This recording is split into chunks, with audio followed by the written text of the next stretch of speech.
One of my questions here is what worked well for you and your team?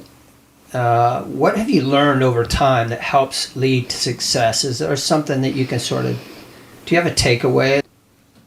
I think the most important lesson I've learned in sport, whether it's in work, whether it's in life in general, is communication is the key factor for success.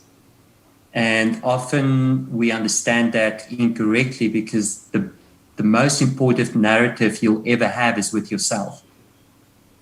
So even in a race where you race with three other people, the most important conversation you'll have is with yourself the whole time.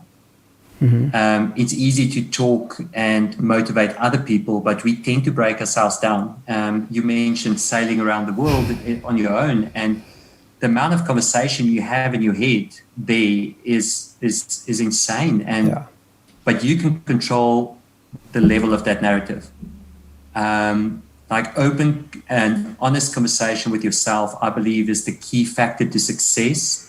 Which means that when you're hurting, acknowledge that you're hurting and then make a plan how you're going to approach it instead of saying, I should have been better, etc. So I think obviously in a team sport like adventure racing, communication between team members, hey, I'm taking strain, or where are we going? What is the map saying? But as I get older, the one thing I've learned is whether it's expedition, whether it's work, it is how do we communicate with ourselves?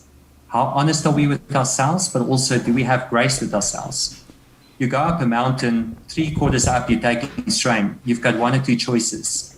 Either acknowledge it and then have a conversation with yourself. How do you best address it and get to the top?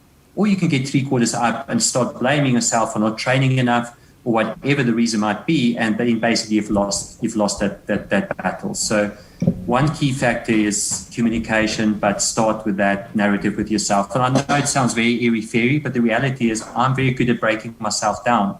I don't even need somebody else to be critical towards me. But if I do that 3 o'clock in the morning when I'm already sleep deprived, there's no way I'm going to get through the night. But I can't change the whole situation. People say you should think positive. You can't think positive. You don't actually speak to yourself positive. And how we speak to ourselves, I think, is getting through those dark patches in expedition, or I just guess in day-to-day life.